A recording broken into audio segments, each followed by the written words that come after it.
Good evening, everybody. Welcome back to the Captain Logan Show. It's me, Captain Logan, and with me as always is my fantabulous chat moderator, producer, logo maker, and, you know, he occasionally makes a nice mixed drink. It's DJ Martinez. Hey, what's going on, everybody? What's up, man? It's Thursday. We already did one of these this week, but we just don't see each other enough. Yeah, I was just telling DJ before we started the show that those 48 hours in between are just grueling and awful for me, not getting to see DJ Martinez. You can imagine what it's like going from Thursday to Tuesday. Oh, my, yeah, don't even get us started on that. Separation anxiety to the extreme. Yeah, and that's the lesser of the two 16-bit Spider-Man games. But it sounds less scary than Maximum Carnage. I don't want to compare our relationship to that. Yeah, hopefully that's not how people would define our friendship. It's Maximum Carnage. Yeah, minimum at most. Yeah, and that would mean that you're just having an adventure in the microverse. Welcome, everybody. That Thanks would be so much. miniature Carnage. No, that's actually a thing that happened. Really? I'm alluding to a real thing. What was it? 2013, 2014, that around is the there. Dumbest name I've ever heard. Because Marvel, especially That's now, not what but even back minimum then, was means. about just doing whatever hadn't been done yet. I'm sorry, what'd you say? That's just not what minimum means. Yeah, it was an event called Minimum Carnage. It wasn't like a huge crossover event, but it went between a couple of books. If they had made an event called Minimum Carnage and he shows up for like one panel, that would have been funny. That would have been fantastic. But no, he was tiny. He was in the microverse. It was Minimum Carnage. It's not like Maximum Carnage. He was the size of a Power Ranger monster when he gets big. That would be cool, though. Welcome, everybody, to the show. Thanks so much for being here, whether you're watching live or after the fact. DJ and I are going to chat a little bit about some news right at the beginning. I've got a few different articles to pull up. The main lead story, I guess, is that Cape Crusader has finally found a home since it was booted off of HBO Max during the Zaslav wave. And the timing of this is kind of interesting. Just a few weeks after we get the DC slate for movies, and we find out about the first animated thing that James Gunn is producing under his new tenure as the head of DC Studios. I keep wanting to say films because it was films for so long, but it's DC Studios now.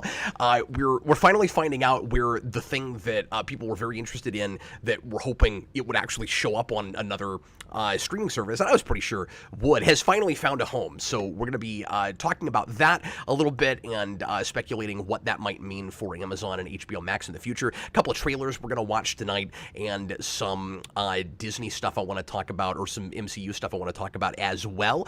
But as always, feel free to help drive the conversation by asking me anything you want under the sun within reason. We'll use a lot of the show to answer your questions, of course, when we get finished with the lead-in topics, and you can leave a super chat in any dollar amount, which guarantees that we will chat about your subject. But you can also leave a regular comment, and make sure to send that at DJ Martinez. Use the @ symbol because that's how he'll know that. If you just write DJ, he might not know that he might not see it. You know, he's scanning for the @ symbol. That's what he's looking for. Well, also, YouTube turns it nice little orange for me if you use the @ symbol. Oh, that's very helpful. Convenient, yeah. So make sure to tag at DJ Martinez or at the @man. He'll answer any of those things and more. And guys, I want to make a couple of quick announcements, little house cleaning stuff before we get into the news. The first thing is tomorrow night we are starting Bat March with a bang, DJ. We're going to be doing The Batman tomorrow night is our commentary at 10 Central. Wow, that's cool. And DJ, I know it's super late. If you happen to be around, feel free to come in. I didn't think to invite you, but you're totally welcome, of course. I know you like that movie. But Austin and I are going to be doing a commentary on that. It's, of course, a 3-hour film, so strap in. It's going to be pretty late. And the other thing I wanted to mention is, so we're going to have other Batman material all through the month. I got a lot of things planned. I don't know if we're going to get to all of it, but we've got some comics we want to review, some other things. And then the other thing I wanted to mention is next weekend we're going to be doing something not Batman-related, because I'm trying to do these as monthly as humanly possible. And even through Bat March, I didn't want to skip it. John and I are coming back for Season 2 of our 24-hour Smallville streams, counting Crypto Freaks The Revenge. So pop in for Season 2 and see how Lana gets out of the tornado. It'll take the first 10 seconds of the show to see how that happens. I've got my Counting Crypto Freaks mug here, and I'm going to be giving away, I think, a couple of these on that show. I've got actually 3 designs for these, and so I don't know which one I'm keeping, but I'm gonna give away my other 2 designs. These come from my tattoo artist Elmo, who is starting his own print business, and you can check him out in the links in the description at Imperial Heart Design. You can get some of his fantastic original tattoo-esque artwork on mugs and prints and t-shirts and things like that. And if you want something custom done from him, go to imperialheartdesignkc.com, and that will take you to his personal website, or I shouldn't say personal, but his own main website, and you can ask for custom stuff like mugs and things, and he'll draw you anything, and I guarantee you it will be spectacular. Okay, we're going to go ahead and get into new stuff now. This comes from comicbook.com. Everybody, of course, has put out an article about this today, but a Batman Caped Crusader TV series lands at Amazon Prime Video. DJ, I got a question for you. When we originally discussed this, when Warner said, well, they're not going to put it on Warner Brothers streaming service, it's not going to go on HBO Max. I keep waiting for that name to change because it's not going to take too long. At some point, we're going to have to start calling it something else. But when that happened and they were shopping it around, where did you think it would go? I don't remember. I think Amazon was a pretty likely candidate at the time because Hulu is majority Disney. Yeah. And we didn't think it was going to go Disney Plus, so Amazon was the other big one. I guess Amazon and Netflix. But yeah, I thought probably Amazon over Netflix these days. I don't remember what I said back then, but I figured it would have to be either Amazon or Netflix. I honestly kind of thought Netflix would get it over Amazon. And that makes me... So my main kind of bit of speculation here, because there's not a lot to unpack here. It's just, oh, good, we now have for real confirmation we're going to get to see this show. And I have been pretty excited about this. It's a... Matt Reeves is involved with it. The animation style looks really cool and classic and real, late 30s, early 40s. And we haven't had a serious Batman cartoon show in a very long time. So I'm excited that we know for sure we're definitely going to get to see it. There was really no doubt in my mind that it wouldn't get picked up. I think the big thing we kept saying was, I mean, it's Batman. Like, somebody's going to buy that. It'd be really weird if it was like The Tick where nobody was interested. Yeah. That wasn't going to happen. But it is nice to have the relief of, okay, we know for sure where it's going now. Yeah, and it makes sense. They're getting into the game. They've had originals for a while, but it'll be cool to have more of those. My biggest sadness is that I wish this happened sooner so that if it was very successful, we could also get an animated Spider-Man Noir show. But now we're getting a live-action Spider-Man Noir show, so that's not going to happen. Yeah, but Sony is so counterintuitive and strange in a lot of their choices that I don't know if that would have made any difference. I mean, given that Spider-Verse was at least so successful, so critically successful, because I know it didn't make like a ton of money, but it won an Oscar and people liked it, so they're making a sequel and they keep talking about spin-offs, even though I don't know if we'll ever see it, or they were talking about spin-offs. I don't know if we'll ever see animated spin-offs from that. It's really weird that we've got a movie coming out and the first thing that was announced were a million tie-ins to that, and then we never got any of that stuff. But anyway, I'm just saying, DJ, it's kind of weird that Noir wasn't an animated thing in the first place, even if it's going to Amazon. So I don't know if this would have made any difference with that. Yeah, I don't know. I don't know why they're doing a live-action Spider-Man Noir show. It seems strange, Sony, but everything they do is strange, so whatever. Yeah, and apparently his name's not actually Peter Parker. Like, nothing they do makes any sense.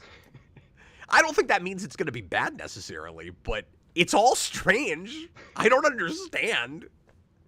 Everything with Spider-Man is strange. We're getting a MCU show, high school show that is confusingly Not maybe part of MCU, maybe not part of MCU. Question mark? Yeah. Yeah, who knows?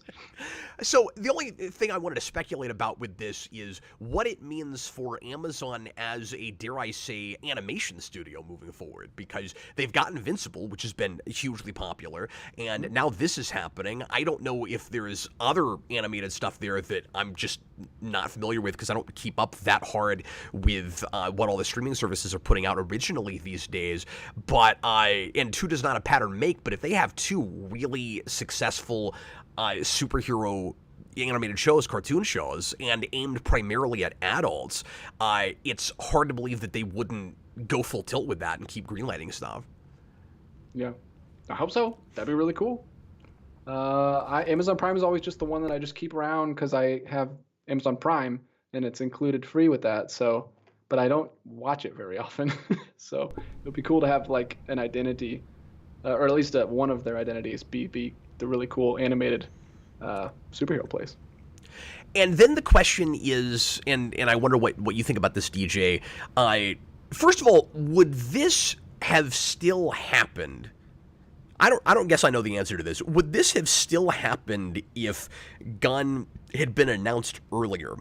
Like if they'd made that call, changed who was running things out the gate, because he keeps talking about like having the animation side, like the TV side, animation, video games, and everything connected to the DCU, but they're also making Elseworlds stuff. If he's in charge, would this have just still gone on Max and been an Elseworlds thing, or would this have still happened?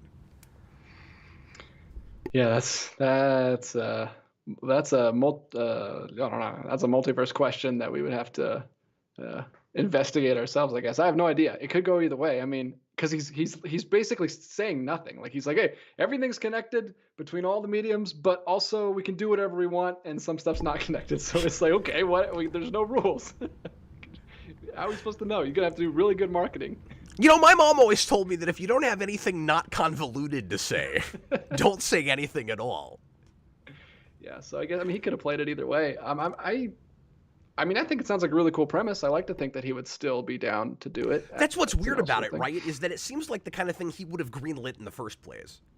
Yeah, I'm really excited. I mean, this sounds right up my alley. I'm so pumped that we're getting the Superman shorts. I saw the artwork for that today. It looks really cool. I'm so excited that's coming out. They're restoring the old Superman shorts. So I'm in an old-timey 30s and 40s kind of mood. Anyway. Yeah. Well, and this is, of course, Bruce Timm is involved with this as well, and he's looking at Fleischer in early cartoons when he's making Batman the Animated Series in the first place, so this is just such a natural place for him to go. And I don't know if you saw the short he did back for, what was it, the 75th anniversary, but it felt to a lot of people once this was announced like maybe a proof of concept for something like what the show might be. Mm-hmm. Yeah, that's cool. I didn't see that, but that's really cool. It was a black and white, I think it was black and white, kind of Fleischer-esque short that was period and had the costume with the purple gloves, and I mean it was black and white, but it was clearly that costume. Yeah.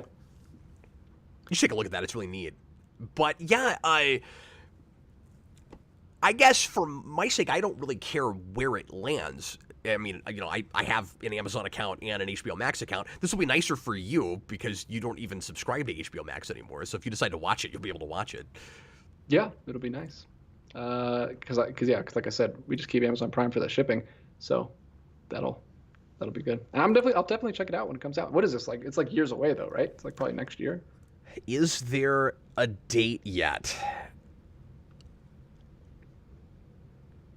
I don't see a date yet. Okay, so we don't know. So it's at least probably at least a year out. Yeah. I would think so. I wanted to read a comment real quick. Where was it? Robotters 100. I don't expect anything from Abrams. So I don't want to be hypocritical when I say this because I hear Matt Reeves' name and I go, yay. And I hear Bruce Timm's name and I go, with this particular like material, Probably yay. He's been a little hit and miss, and he's made some awful things, or at least one really awful thing with Batman Harley Quinn. So I don't perk up as hard anymore when I hear his name, but that doesn't mean that he doesn't still make good stuff. Gods and Monsters was really good, etc. And then I hear Abrams, and I go, he's probably not going to have that much to do with this. You know what I mean? So, like, who knows? There's some writing talent on it that sounds like exactly the kinds of people you'd want on it. Do I remember hearing Rucka's name related to this? I think maybe he was on board. I can't remember now. But there was at least a big comic writer or two that I always wanted to see work in the TV side that were announced for this early on, and everybody's still involved with the project as far as I know. So yeah, I'm not immediately scared away by Abrams, but if it's successful and it doesn't have much to do with anything he did, it's going to suck that he gets to take a paycheck for it. Yeah, I'll say Abrams seems like the kind of guy who, like, wants to barely do anything, or he wants to have full creative control. Like, those are the two kinds of projects he does. Those are his speeds, folks. He's like, just put my name on it and I'll just, like, peruse the scripts. But then, or he's like, he's just doing the entire thing himself. And real quick, let me also mention, I didn't think we'd talk about this for this long. My apologies. And folks, start getting questions in, because I can spread out the topics for the show tonight if folks want us to talk about other things. But I'll just move on to the next one if we don't start getting questions in super chats. But anyway, the other question is still, what happened to the Superman show? What was it? What was that called? My Life with Superman, or my something was I can't remember. That was we got like artwork for that and everything. Yeah, it's like a Lois Lane romance show, and it was being talked about like almost a companion piece to this. Like they were probably going to come out around the same time. You're going to get a Batman show and a Superman show that were of two like polar opposite end kinds of tones. And I haven't heard anything about that in a while. Yeah. It would be really weird if that went to Max, but this didn't. I think both of these were announced at that like one of those DC events at the same time. Fandom. You know how happy I am that we don't have to say fandom anymore? I would have been happier if you didn't remember it, because I didn't. My Adventures with Superman, that's what it was called. Thanks, Mutale. Yeah, there we go. See, we don't have to be on top of things, because they are. Hey, Checkers just put in a super chat. Why don't you just read that real quick, because it's funny, and then I'll go ahead and get us into... I'll mention the MCU news real quick as well before we go on to some trailers. Checkers the Inventor, $5. Guys, help! I'm being audited. I need one of you to explain to the IRS how these super chats are a business expense. I don't know if I can. I don't know if I can help you there, man. I don't know if we can help you there, buddy. You probably shouldn't have wrote them as business expenses, unless you're using our wisdom to, further your own business. I don't know what you do for a living. Are you a writer? Is Cap's wisdom helping your writing endeavors? That's a good point. Yeah, I mean, the only way I'm able to write things off is by reviewing them on my YouTube channel and calling it a business. So the only thing I can suggest is you make a super chat and then we respond to it, and then you make videos critiquing our responses? Is that how you could write it off?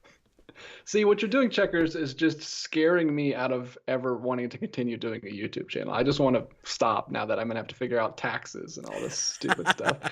I've only had 1,000 subscribers for like 2 weeks. I've only made $20, but it's already scaring me that I'm going to have to figure out all this crazy tax stuff. You won't have to until you're at a certain threshold.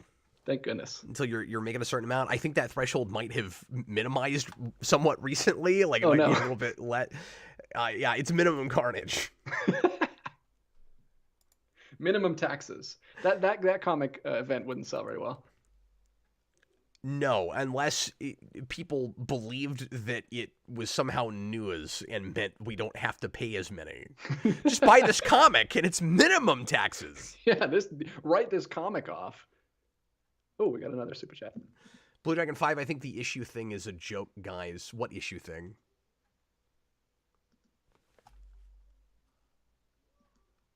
I don't know. Are they talking amongst themselves? What am I missing? Yeah, maybe so. I'm not sure. Josh Gilsano just put in a $5 super chat. We'll go ahead and tackle that before we get on to the rest of the news. Yeah, it's about this topic. He says, Caped Crusader getting 2 seasons made my day. I didn't mention that. It was greenlit immediately for 2 seasons. Now, I don't know how many episodes they're going to be, but Mm-hmm. And he says, "Let's go," which is something that the youths say these days, Captain.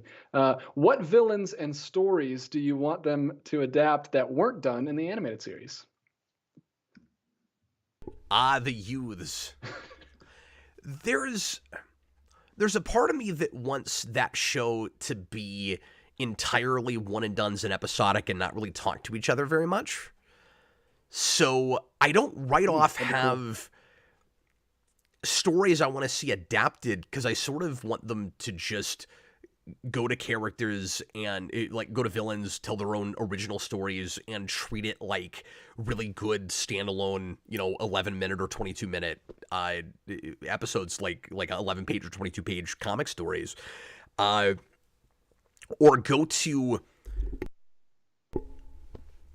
stories that and this is why I'm having a hard time coming up with specific ones, because what you'd want to do in that case is find really good standalone single issues where you wouldn't have to adapt like whole lengthy story arcs and stuff, like animated series did with Laughing Fish and that kind of thing.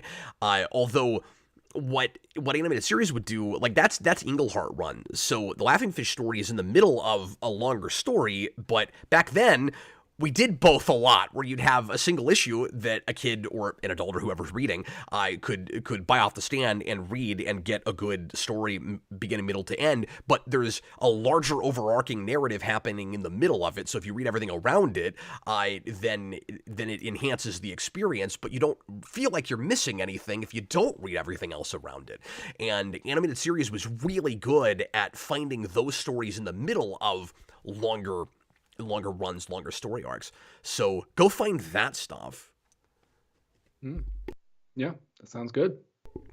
So, I mean, I'd love to go to my standard things like, when are we finally going to do like the lengthy, like No Man's Land miniseries or Nightfall, or, do like Contagion or any of that stuff. I don't want this show to do any of that if the show is what it looks like it is, which is much more like simple kind of period stuff. Now, I also have this question. Should that show, if it is indeed, because I don't know how ambiguous it's going to be about time period. I don't know just how 40s it's going to feel.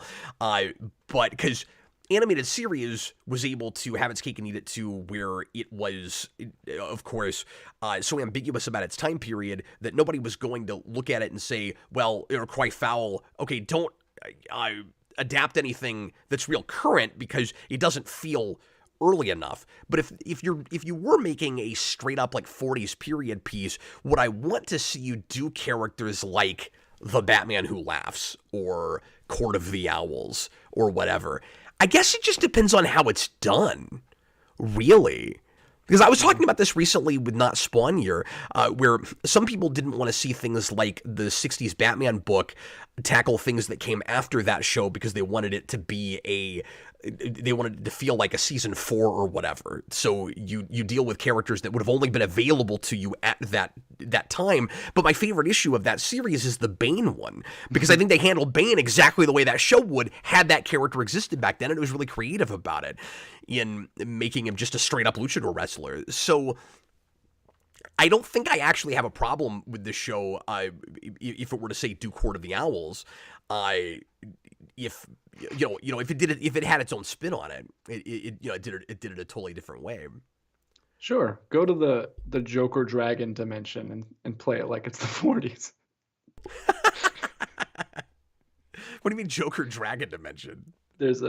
There's Joker dragons. I think it's further along into the Batman Who Laughs stuff. But anyway, they released a big, huge figure. Oh, like I know what you're talking Joker about. Joker dragon. It's insane. When you said universe, I got confused. Dimension, I got confused. But yeah, no, I forgot about that. I thought you were talking about the giant back tattoo he has in All-Star Batman and Robin. No, I didn't even know about that. But you should get it. That should be your next one. The dragon or the tattoo? The tattoo. The tattoo of the dragon? On your back. Giant. It's like, Cap, I don't understand why you were inspired by a book that you had literally nothing nice to say about when you reviewed it. That's not true, but I didn't have very much nice to say about it. Anyway, okay, should we get back to the news? Sure thing. All right, getting back to the news. See, I need validation from my from my moderator. He just needs motivation sometimes. You can do it, Cap. He's like, your name's in the title. Why don't you just do whatever? And I'm like, no, DJ. I need your permission. I need consent from DJ to move on. I'm always on board. This is from Deadline. Disney being, quote, very careful with, quote, Star Wars movie development, CEO Bob Iger says, semicolon, Marvel brand not, quote, inherently off, but, quote, do you need a third or fourth sequel for every character, question mark. Just rolls off the tongue, really. Great title, guys. CEO Bob Iger says, pardon me, the company, it's the Iger effect, folks. It's the Iger wave. Says the company still is being, quote, very careful with developing Star Wars feature films in the wake of Solo's soft box office. That was a long time ago now. While Marvel is also getting a rethink in terms of how many sequels characters get. And so this was his quote about, this is what Iger thinks the main problem is, DJ, with Phase 4 and people not appreciating, I guess Phase 4. Like the Marvel movies not performing as well, and people seeming kind of lukewarm on them. He says, I think a lot of all of them, they're all my babies in a way, the exec mused. A grain of salt. I mean, he's going to say that. Iger didn't get specific, but his comments came less than 3 weeks after the release of Marvel Cinematic Universe entry Ant-Man and the Wasp: Quantumania, grossed more than $450 million globally, but drew a tepid response from critics and posted a 69% second weekend drop in the U.S. I thought it was even a little bit, the spike was even a tad more than that. This is quoting him again, there's nothing in any way inherently off in terms of the Marvel brand, Iger stressed. Yeah, okay, sure. I think we just have to look at what characters and stories we're mining. If you look at the trajectory of Marvel in the next 5 years, there will be a lot of newness. We're going to turn back to the Avengers franchise with a whole new set of Avengers, for example.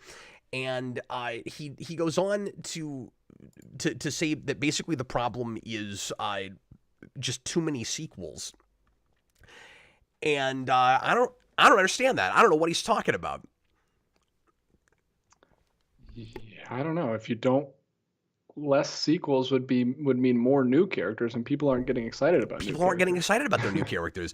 I keep speculating that what their my big prediction lately, and I talked about this in the speculation cast Austin and I did a couple weeks ago, is that at some point they're going to get desperate and try to go back to the big characters that were popular early on, even if they have to recast them and try to pull them from other dimensions from the multiverse.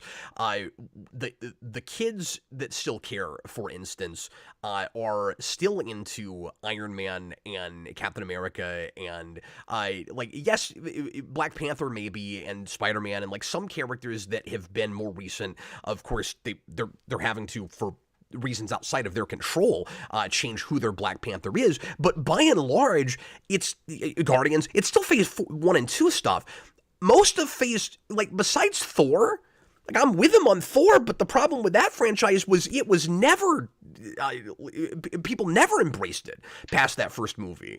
Yeah, Thor 4 is not bad because they made too many sequels. It's bad because it's a garbage joke fest. And Ant-Man 3 is not bad because it's too many sequels. It's bad because they tried to make an Avengers movie, an Ant-Man movie. Or they tried to make it this big old huge thing. And it was the Ant-Man movie. People didn't want that from Ant-Man. People want sidecar movies. Yeah, I didn't have that thought. Is he just, and this would make him Warner Brothers back right after BVS. Is this just a knee-jerk reaction specifically to Ant-Man? It's like, oh no, we made too many of those. No, you didn't. You have to look at each franchise independently. It's, DJ, it's case by case. It depends, Iger. It depends, Iger. Bob Iger. So what you, Mr. Arger, the Arger wave. So what you've basically done with Iron Man, for instance, is you made 3 highly successful, highly profitable films that most people really liked. And even though, well, after the fact, people don't care for Iron Man 2, most people aren't putting that right at the bottom of the barrel, and it still made a lot of money, right? And it's not like it didn't rebound from that. Iron Man 3 did fine, even though it was somewhat polarizing. And what you basically had with that was like 8 or 9 Iron Man movies when you count everything he was in and super prominently featured in. The problem is not characters that appear too often. The problem is being formulaic with stuff and not having and bringing people on that don't have a vision for their characters. So is he going to say this after Guardians 3? Is he going to be like, oh, see, we have to end that franchise now because if we made a fourth one, surely it would be terrible. No, the only reason they're going to end that is because Gunn's going to leave, and I'm not even positive there won't be a Guardians 4 with a totally different cast. There totally could be. Mm-hmm. But I started saying this a minute ago. I am so kind of perplexed by this response from him, because how do you not look at Phase 4 and go, well, the problem is just a bunch of mediocre characters nobody's latching onto and is very interested in, and just saturation. Like, it's saturation before it's anything. Yeah, it's the reason we all. I know some of us were looking forward to an Avengers movie in Phase 1, but most of us who didn't really were looking behind the scenes and stuff. We just really liked the movies, and then it was cool when they all came together because we liked the individual movies. But they needed to do that now, where we just come out with these really good movies with really good characters that we all love, and then it's cool when they come together. Not they're making like Iron Man 2s all over the place now. Yeah, it's like every movie is Iron Man 2, where it's just like, see what's coming, look at all this Avengers stuff, and I'm like, I just want to know what Shang-Chi's about. I just want to know what Kate Barton's about, or whatever her name is, Kate Bishop. Bishop, I don't know what Kate Bishop's about, like. Yeah, no, that's not Barton's actual daughter. But yeah, I just want like really good characters it's that I like. It's weird how they meet at the beginning of that show, but they turn out to be related. Like, that's some soap opera stuff right there. What a plot twist in that last episode. Kingpin's involved. Kingpin turns out to be her actual father. She throws wine in Kingpin's face. Kingpin made her as a clone of Barton. But yeah, I think that's the main issue. That's such a terrific I understand point. why Iron Man 2 is all over the place. That's so spot on. I understand why they're in that place, though, because that's what people expect from at this point, is the continuity. So they wrote themselves into a corner. I don't know how they could have got it. Because if they just started making standalone good movies again, people would have been like, well, what? A lot of people would have jumped ship. I wouldn't have. I would like that, but a lot of people would. Though, is good. They've been mostly in Phase 4 and into 5 now lackluster. So if they were, I just think you can have your cake and eat it too on this. You can have a master plan with the architecture of your world and still have independent movies that it's difficult to make them all watchable apart from each other. I get that. But DJ, the problem hasn't been you have to watch all of them to be able to follow them. The problem has been each of them is again, not every single thing, but some of them I've liked more than others. Like Doctor Strange, I think would have been Doctor Strange 2. I think would have been a fine Phase 3 movie. They've had a couple of things that I think were of the quality of that phase, but by and large, I just feel like the quality of the writing is really dipped. And so what you end up with is a movie that is with like Black Widow and with Quantumania, especially. You get to the end of these movies, and it's just about setup for what's going to come, and we're and we're just filling in for the formula. And so it isn't, these are good things that are just confusing now, because if you don't follow all of them, you're confused. It's people are not invested as much as they were, and I've said this before, and they feel like they're expected to watch all of them. But they don't want to do that anymore. And if you don't watch all of them, you don't realize that, yeah, you actually don't really have to, but they still want you to think that. It's not like there's this big master architectural plan. No, there's a lot that don't have to do that. And it's weird that they started with WandaVision, because that one was very like a trilogy, kind of like you had to watch WandaVision. They wanted you to think you had to watch No Way Home, but you really didn't, I don't think. But you at least had to watch WandaVision and then go into Doctor Strange 2. Unless I haven't seen Doctor Strange 2. Maybe they explain it all in the beginning of that movie. You don't even need WandaVision. I don't know. I would argue that is true. Oh, okay. Yeah, I think it's watchable enough without WandaVision. Now that was a big enough Avengers character before that like they make it clear what's happening, but you might be invested enough in that character that you would feel like you were kind of not in the dark, but just wished you could see it happen. You know what I mean? Yeah, maybe the emotions play a little better when you actually get to watch it all play out. They do. Like, I do agree with that, but you've hit on something else, which is folks that have felt like these movies have gotten pretty mediocre are if they're just cherry picking the things that sound interesting to them in the first place, they might not see the things that are actually closer to the quality of the best things they used to make. And so stuff starts to fall through the cracks, and then it gives everybody a different perspective on what the overall quality of the MCU is right now. Like, if you jump ship on the Disney Plus shows before you got to Hawkeye, you're going to have a very different view, and I think a somewhat skewed view on the overall quality of those shows, because that one was quite a bit better. Yeah, I wonder if he was just being confusing, and what he meant was we need to stop making when he said sequels, if he just meant so many projects in general, then yeah, I agree with that. You need to stop making so many things. But it's weird that he specifically said the word sequels, because we've never referred to MCU projects as all sequels. Well, and there's another quote that I'm not seeing in this article, but let me see if I can find it, because Austin and I talked about this earlier, where he was throwing like numbers around, like numbered sequels, whereas like we don't need to have like such and such 4, and I'm like, that's not the problem. In a way, they do have a sequel problem in their attitude about it, and you kind of just touched on this. Their attitude is, but like, I don't think Iger is realizing this. I don't think in Feige, I don't think they're looking at it this way. I think it's subconscious. While simultaneously they keep saying we want to make things it's like something different for everybody. Each movie or each franchise should feel like almost a different genre. I keep throwing around the word formulaic, but they really are a factory. And so what you do have a sequel problem in that they made Iron Man, and then they made 32 sequels to Iron Man. Like, that's the way in their minds they're kind of approaching it. And that's not me saying that every single one of those movies is a clone of Iron Man. It's not. But I think they actually look at them too much like sequels, if that makes any sense. Yeah, and if I haven't seen that other quote, if he did say, but maybe that's what he means is.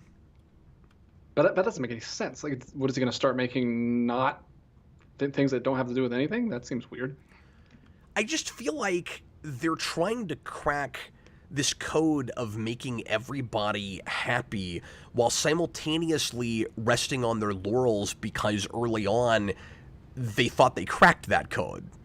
You know what I mean? Like, those two things really don't go together in a certain way. And this is not me saying don't have any plan, don't have any interconnectivity whatsoever. We've seen DC and Marvel editorial and comics rock all of this wonderfully, almost perfectly in various eras, where you don't have to look at everything, but if you are, the continuity is amazing. Like, how well everything is talking to each other, and if Iron Man is in Switzerland in this book, then in another book, if that comes up, yeah, that's where he is. He's still in Switzerland. I mean, like, they used to be amazing at it, and I'm not saying it's not difficult to coordinate, but you're making a few movies, and they've been making too many TV shows, but like a few movies and a couple of shows a year.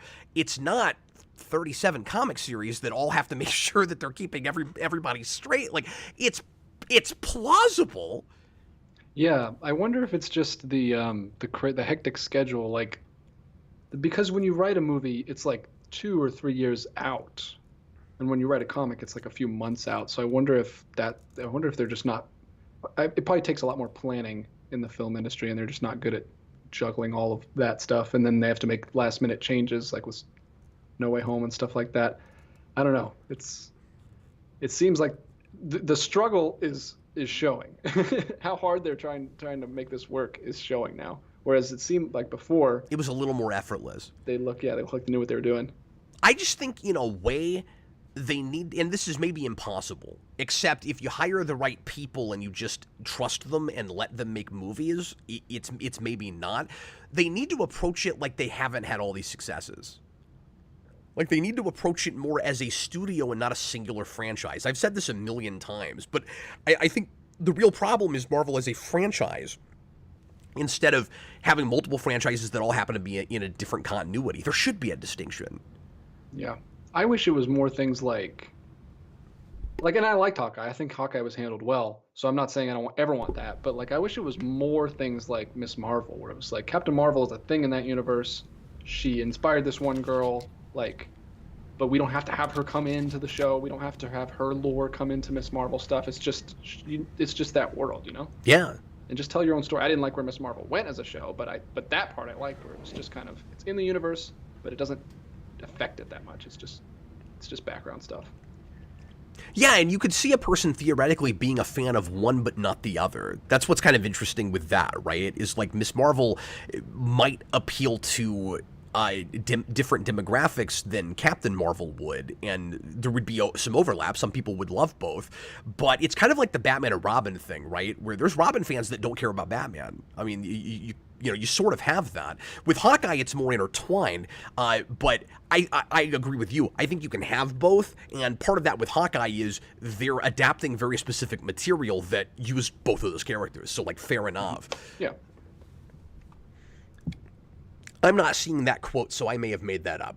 But it happens. But the sense I was getting from it was when he says sequel, he means sequel. Like, yeah, that's what I would have took from it too. Yeah. Because he did mention, like, well, what we're trying to do now is all new characters. I'm like, that's all you did through 4, or that's a lot of what you did through 4. And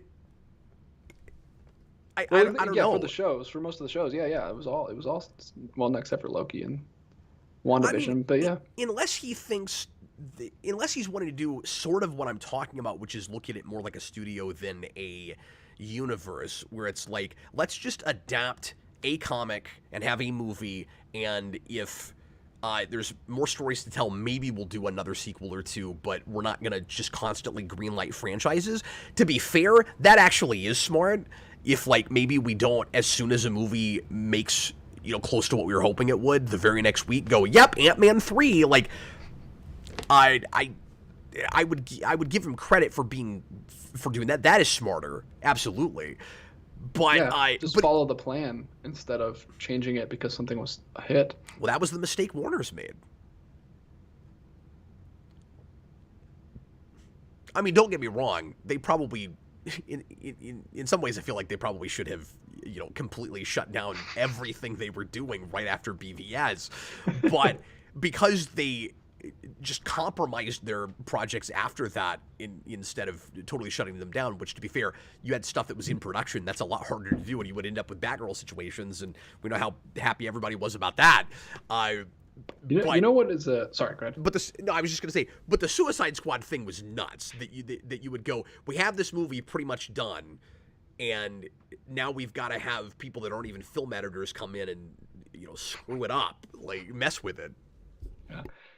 It is, like, $1 million question is, what would the MCU look like? Would it be more or less successful if they didn't do the Disney Plus shows at all? Yeah. How much did that hurt it? Like, well, they got some Disney Plus subscribers, but that money burned up quickly. Like, yeah. Was it worth it? Did they get their investment back? Like, should they have just kept the movies going and it wouldn't have killed it as fast? DJ, Disney has to be wondering right now if there should have ever been a Disney Plus. Well, that's every streaming service. Yeah. Like, because it doesn't seem to be working. It's not the get out of jail free card that every studio thought streaming service was the way of the future. Real quick, let me just read the rest of this about Star Wars real quick, and then we'll get back to questions. As far as Star Wars, Iger said disappointing box office returns in 2018 for Solo, one of two standalone films, yada, yada, yada. Gave us pause in terms of the feature pipeline. Executives determined that maybe the cadence was a little too aggressive, he added. Disney is, quote, still developing Star Wars films. Iger continued, but we're going to make sure when we make one, it's the right one, so we're being very careful there. I can't disagree with that. But they're avoiding the word oversaturation, which is what all of that is. Yeah. Yeah, this seems like super obvious quote. I want to just like read this in like an annoyed, sarcastic voice from him, because it seems like people are asking him dumb questions and he's like saying the dumbest things, like Solo bombed, so it gave us pause. Like, it seems like he's being really patronizing to whoever's interviewing him. Yeah, that's fair. But Solo wasn't their main problem. Like, it was an oversaturation thing. I don't know that movie... So, it's difficult to speculate how that movie performs depending on what Last Jedi looks like. Because that movie was super polarizing, and then you had Solo very soon after it. Am I remembering the timeline with this right? It was right. I'm pretty sure it's Last Jedi and then Solo like 6 months later. Am I remembering this correctly? Somebody tell me if I'm totally off base here and not remembering my timeline right. Because I haven't thought about this stuff in a while. But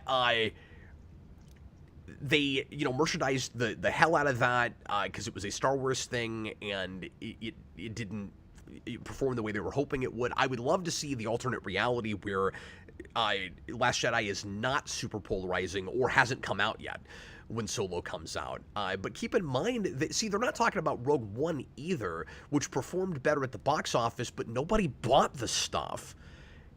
Like all the merchandise just sat on the shelves, and to this day, nobody can remember names of characters from that movie, and I liked Rogue One okay, but the only character anybody can name now is Andor, and that's because he got his own show. Yeah, you're right. Last Jedi was December of 2017, and May of 2018 was Solo. Yeah, Cinematographic said at least a year after Last Jedi. No, it was 6 months. December to May. I thought I was remembering that right. Solo, yes, I don't know if Solo ever would. Solo seemed like the most corporate, like ridiculous. Oh, he's the most popular Star Wars character. Make an origin story of him. That's like that seems like something you would do in like 2002. And it sounds like a CW title. It's the same thing that Paramount did with Picard. It doesn't even sound like a Star Trek show.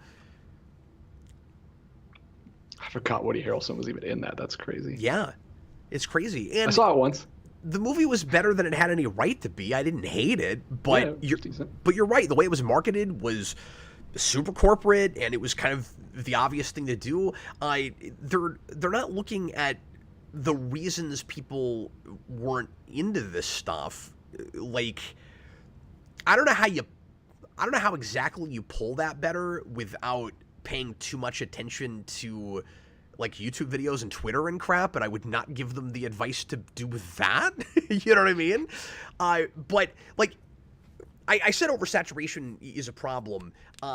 It is. I didn't think it was smart to put another Star Wars movie 6 months after the last one, but I also think equal or more than that is that just wasn't a movie anybody could get thrilled with. Especially when you're talking about a character that's only ever been played by one actor who's beloved and still alive. That's part of the issue with that thing. Again, case by case, you got to look at everything on its own. Rogue One had the benefit of being a prequel thing that was kind of sandwiched in the lore somewhere, and that was all new characters, pretty much. And so it's not going to immediately offend anybody's sensibilities. But then the very next thing you do, shortly after you get the Star Wars license, is let's recast everybody and do the, again, kind of the CW thing. Let's see Superman before he's Superman. Let's see Han Solo sort of before he's Han Solo. Nobody wanted that. Well, and I get trying to do that and maybe set up a franchise because that's kind of what the prequels were. And that's the only other Star Wars stuff you have to look at the time. And like, well, it worked then. Let's do it with the other biggest Star Wars character. So I get I'm not saying I don't understand where it started from, but like, it was just so bland and like normal. Like, it wasn't the prequels. Like the prequels, love them or hate them, are at least wildly different from the original trilogy, and it's like a new, like especially the look and feel of the first one feels very different. But I just think it's weird that he brings up Solo at all. Because and no one else remembered it. Why does he remember it? That's not, that kind of thing is not your main problem. You can come back from isolated singular movies that we put out and nobody cared about, and then you can just be smarter about what kinds of quote-unquote Star Wars stories you make later on. This is exactly the same thing as X-Men Origins, isn't it? Where we had a line. Just ignore it. We made 2 of them with Star Wars. We didn't even get past the first one with Origins. So that's hilarious. But yeah, like you said, just ignore it. Like the bigger issue was they didn't have a plan for their trilogy, and whether you like or hate Last Jedi, it was polarizing because they had a guy who wasn't, with Rian Johnson, who wasn't playing by rules of improv and working with what the last chapter was. That it's his own standalone movie that's not that interested in what happened before it. And again, love or hate that movie, that's not what the majority of audience with a Star Wars trilogy is wanting. They're chapters in an overarching story. That's what people are expecting. Yeah, it's weird that he didn't mention the new trilogy at all, and he went to Solo. Yeah, it's so strange. Anyway, we've been on this for too long. I know we got one more super chat. Let's read that real quick. All right, I will read the one from Goofster, and then I do have that one from Tuesday that we wanted to get to whenever we're done with the new stuff. Goofster 123 $5. Which CEO would you get to lead Geekvolution Studios? Chapek, Iger, Zaslav, or the monkey pounding a typewriter running Sony? Well, as entertaining as that would be to watch, I'm probably putting the monkey at the typewriter fourth. That would be the best. Just because of what's come Geekvolution out of Sony. Yeah, well, first of all, it would be a Captain Logan shared universe without Captain Logan in it. Yeah, it would just be me hosting and then Austin hosting, or and Connor pops in. But we're just talking about you the whole time. My name is, well, I was going to say, like, my name is never brought up, but clearly everything is inspired by, like, my look and everything. You know, where it's like, I don't understand where the CL t-shirt comes from, because Captain Logan is never here. Who do you like trust most out of those? I don't know. Zaslav hasn't proved himself yet. We know nothing about Zaslav.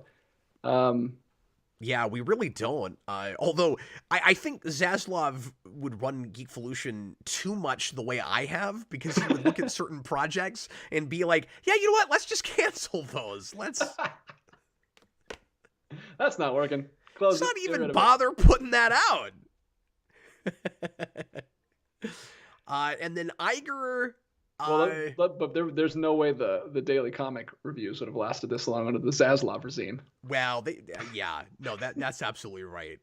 That's just me being self-indulgent, I guess. No, people enjoy it. We're making the channel look not the best with videos that are barely cracking 200 views, but at least you have videos in the video column now, since they split up the live stuff. That's part of the reason I did that show, was just so that people could see we were alive when they looked at the homepage. Yeah, it's so weird. The channel page. No, I hate that. It's such a double-edged sword. There's things I like about having that tab. I like having them separate.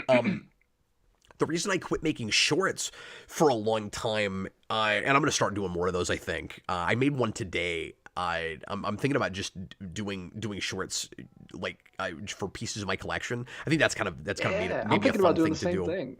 Those are fun. I'm gonna just do a collection short. I have a lot of random crap that I can't make a whole video about. Sometimes they get picked up in the algorithm. Well, I posted one today. No matter what you do. I posted one today that's just about a Mario puzzle that had 1,000 views in the first 45 minutes. Dude, I posted a TikTok yesterday, 10,000 views in 8 hours. If I could get YouTube to show my content like TikTok does, be much better off. I don't understand. But like, TikTok's all about shorts, so it's different. Like, but there's not. But the reason you can't do that is it's not about an algorithm. Well, it is, but it's a different kind of algorithm, because YouTube videos don't show up in a feed that people are just swiping through. That's how that happens. Yeah, it's crazy. But I was saying something about that. You liked that the shorts are separate from the live stream. Yeah, I quit making shorts because it made your channel page look bad. because you just had all these videos without thumbnails that were in the middle of everything. Yeah. And no, it was kind of ugly, and it looked oversaturated, which I guess is the word of the evening. No, I like it. It's cool when you go to the shorts page and it's like a grid type thing. No, they're finally catching up. YouTube's finally catching up. Good on you, YouTube. Getting with the times. Did we read a comment? We were supposed to pick one of the CEOs to run Geekvolution. So are you going with Iger? I guess I'm going with Iger. Who's Chapek? I'm not familiar. I don't remember. I know that name. I know it too, but I can't remember. That's not Paramount, is it? Is it another Bob? It is another Bob, of course. It is. They're all Bobs, yeah.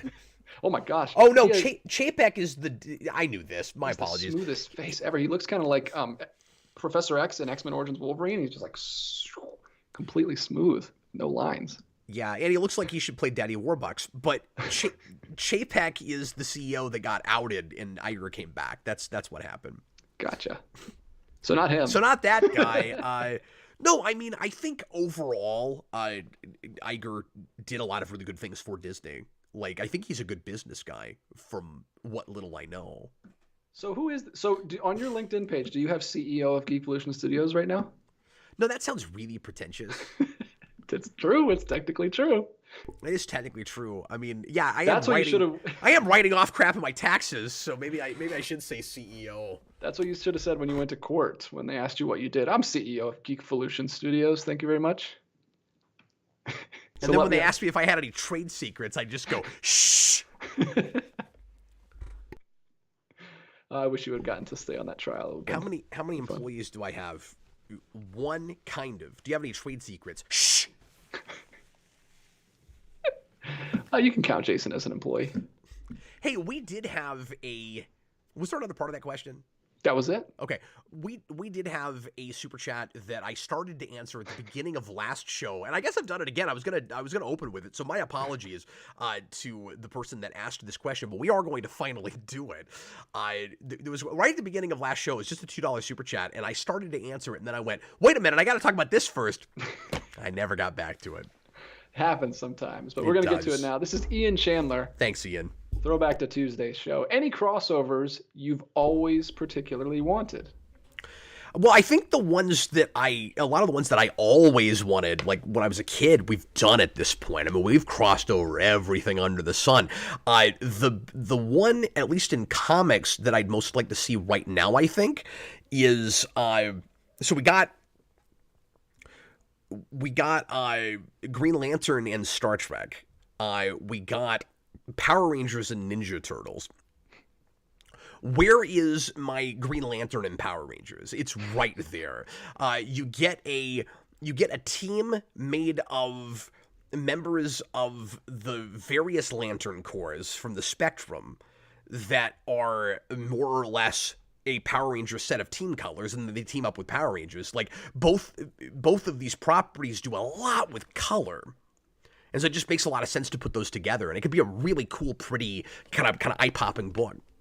It would be really cool to see also that from the Power Rangers perspective, they're a team that they're supposed to protect the whole Earth. They're technically protecting one little tiny city, but like they're supposed to be guarding the whole Earth, and then there's this whole world opened up to them where it's like, oh, wow, like you're guarding Earth, but then there's like one for every single planet. Like, that's crazy.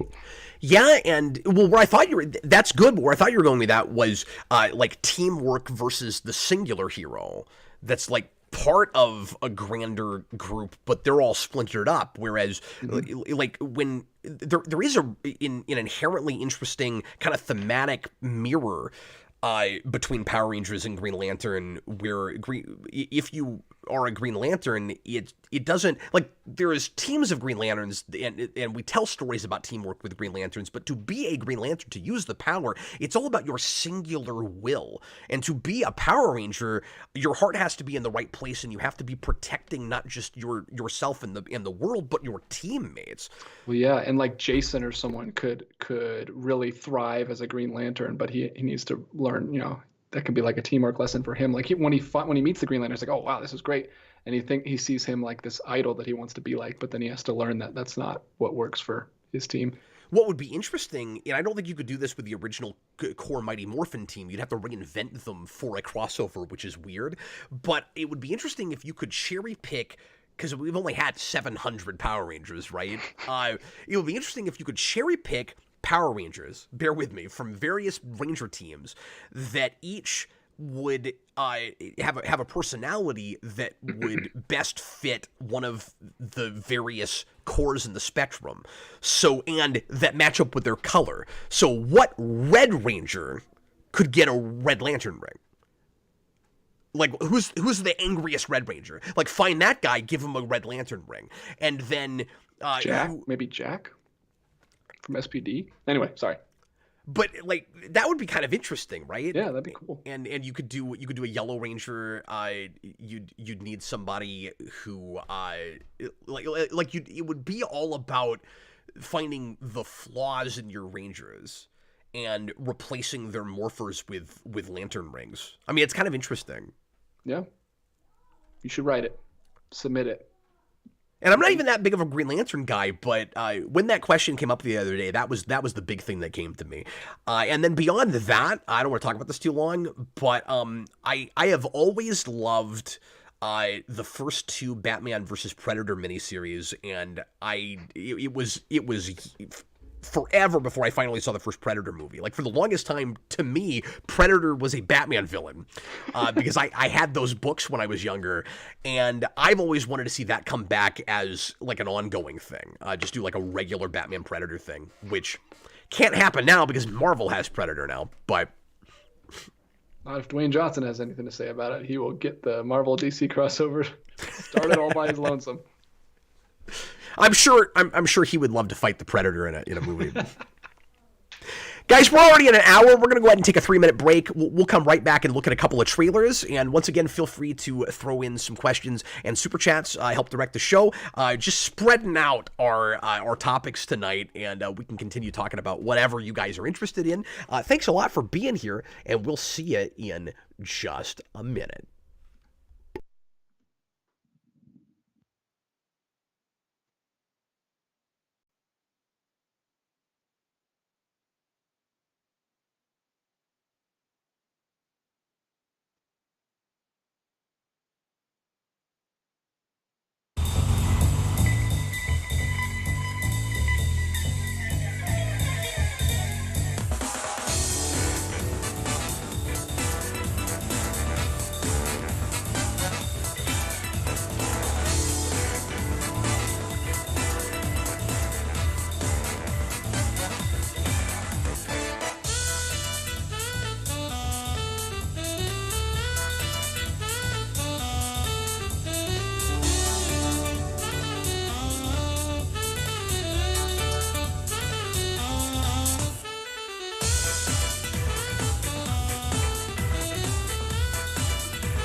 All right, everybody, we have returned. It's time for the second half of the Captain Logan Show. We're going to take a look at a couple of trailers. One of them, DJ, is very violent, so I just want to put up a disclaimer and say there's one that's really rough. One I have watched and the other I haven't, at least all the way through. So we're going to start with the not violent one. DJ, usually with trailers, I'll talk about the first couple, and then I don't want to keep weighing in, and I'm not going to spend a lot of time on this one. This is the final trailer for a movie that I think maybe we've seen too much footage of already, but I'm so excited about it, I can't stop looking at it, and I want to watch it with you guys. We've got the last trailer for the Mario movie, which I looked at the first few seconds of, and it looked like it was maybe going to be all new footage, and so I thought, yeah, we'll go ahead and show it during the Captain Logan Show, and I'll just watch it with you guys for anybody that's interested. But God, there's just so many references to everything that's ever happened in Mario, and I'm really stoked about it. It looks like the absolute best kind of fan service. It looks like so much fun, so we're gonna go ahead and take a look at it. Cool. Are you ready, DJ? Aye, Captain. Are you ready for watching things? Watching things with Captain Logan. Now it's time for another thing that we used to not do at all that suddenly I've done twice this week. It's time for another trailer reaction. Here we go. As long as we're not going back to the AI generator. Where? Did I not tell you we're doing that at the end of every show now? That is the last 5 minutes of every Captain Logan. We used to do thoughts. Now it's AI generator. We should bring thoughts back, though. Yeah.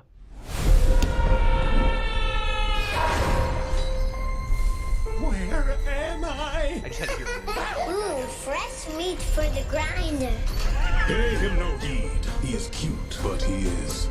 There's gotta be a way out of here. There's no escape. The only hope is the sweet relief of death. Whoa! Oh, you've got to be kidding me! They made that Luma horrifying. My army! Koopas! Koopas! Whatever those things are! We will destroy the Mushroom Kingdom! Bowser is coming. I'm not afraid. I'll do anything for my brother. We're going to save him. Well, they got the cannon from 64. Donkey Kong's powered up. This is fun! Here we go! Well, see, they flipped it. She said it, DJ. Let's end this. She says, here we go.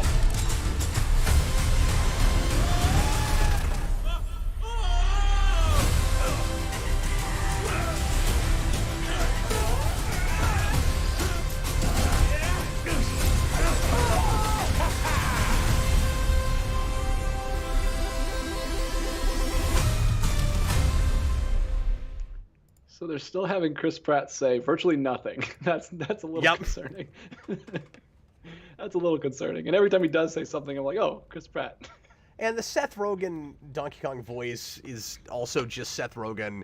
I don't love that. Like, everybody's talking about Chris Pratt, but it's like Donkey Kong doesn't just talk like a like a middle-aged guy who talks in complete sentences, who's like a comic book nerd. Like, no, he's very distinct. Yeah, hopefully we'll enjoy the movie so much that the voices wear off like quickly and we can just get into it. Yeah, the Chris Pratt thing doesn't bother me. Like, I get why people are annoyed that it's got to be the voiceover guy and like the guy who keeps getting so many roles. Like, I understand the initial irritation with that, but I don't think that's going to take me out of the movie so much. The Donkey Kong thing maybe more so, but I think it's going to be so much fun. It's not going to matter at the end of the day. Like, it's not going to kill it. Is what I mean. It doesn't look like.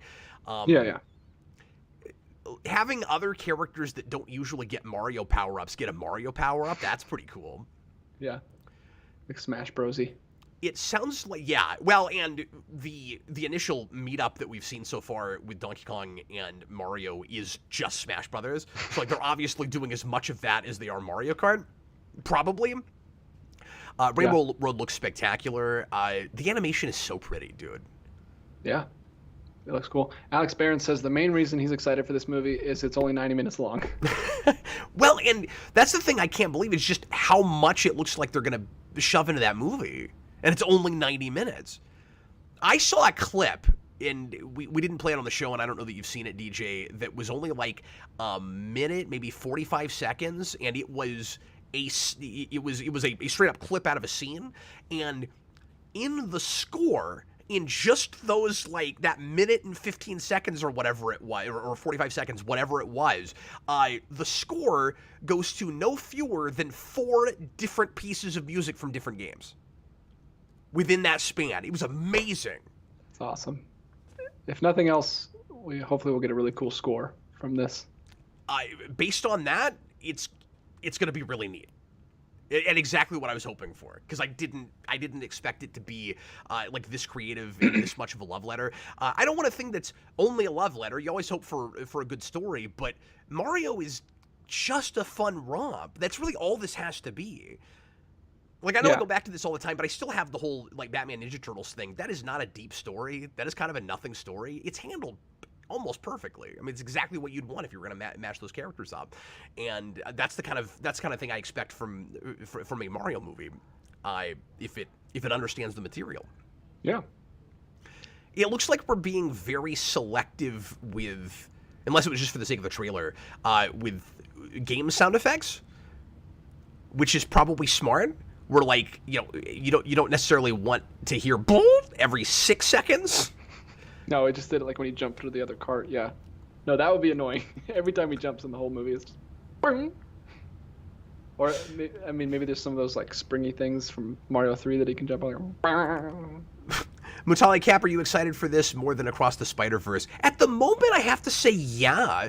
Not that I'm not interested in that. I haven't seen anything from that yet that's got me going like, oh my god, this looks so much cooler than I thought it would be. It's hard to compare those kinds of projects, so just the excitement level thing is I'm surprised I care with this, and that's making me care more. Because it being Illumination, I had written it off until we saw the first trailer, and I went, oh, this not only looks okay, this looks like it's like for me. And I didn't expect that. And Spider-Verse just looks like more Spider-Verse. And I liked that movie, so that's cool, I'm game for it. But it's not surprising me yet. Mm-hmm. Yeah, Mutali also asked in the chat, what do you think will be the most successful animated film of 2023? What else do we have? I think it's probably between Mario and Spider-Verse. I don't know what else is coming out. Maybe remind us in the chat. But yeah, I think Mario absolutely could take it if people love it. This will do a lot more than Spider-Verse. I'm predicting that right now. Because I think a lot of people will come out of the woodwork for this. That like it'll be a Lego Movie situation, especially if the word of mouth is there. Like if it comes out and and people think it's just okay, it'll still do well. If people love it, it'll be huge. But like I think a lot of people my point is Spider-Verse didn't do huge guns at the box office, and people that really like that movie will go see a sequel. But like I don't know that the sequel will surpass the original necessarily. Whereas people that never go to animated movies will go see the Mario movie. That's my prediction. Yeah, I mean, the Sonic movies did really good. I think this has to, this is obviously going to do better than those. Well, I want to say it will. There's always that wild card thing in animation in America where, like, it being animated might hurt it a little bit at the box office, or at least that tends to happen with some stuff. It definitely did for Spider-Verse. So that's my only reservation with your saying that, but it should. Mm-hmm. That's insane. If a Sonic movie, because it has real life wedding in it, and then like Sonic running a CG Sonic running around does better because it's live action, that's insane. What's wrong with America?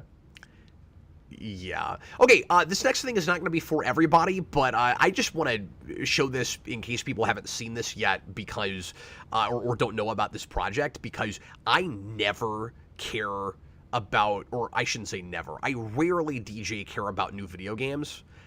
This could be a system seller for me. Like, I might end up having to buy a PS5 or an Xbox Series system just to play this, unless I think my system can run it on Steam, or I end up getting a gaming laptop to also run shows on. Because I've been thinking about that. I've been thinking about maybe buying a gaming laptop for the channel and then using it some for gaming also. But I knew about this game. It was looking cool already. Now I'm very, very sold. This is the RoboCop game. This is RoboCop Rogue City. And we got an amazing gameplay trailer today. It's violent because it's just that movie. And what's amazing and exciting about this game is it is just RoboCop. Let's go ahead and take a look at this.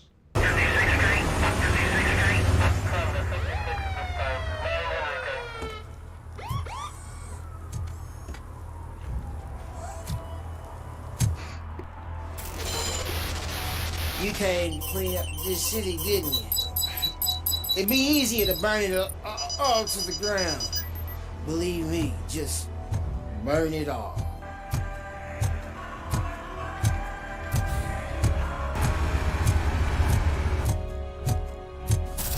Come back with a warrant, cop. Look at the arcade. All of the arcades. Look at the textures. We'll sell to you. Drugs in the basement. Why does it look this I will good? take care of that. Open the door. I have the warrant. Oopsie, I think I dropped my key somewhere.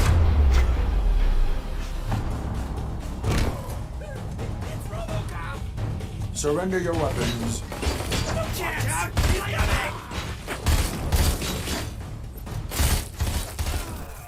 Like, I'm in such an Arkham place with this game. I wasn't playing anything new when Arkham City came out, and then that's all I did for a couple of months. And I kind of feel like I could have that with it. Even though I'm not a big shooter guy.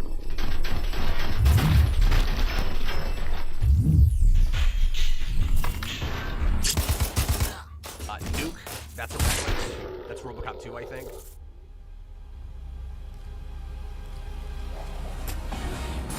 He does the gun flip. It's wonderful. I think it is Peter Weller cinematographic, but I gotta look it up to make sure.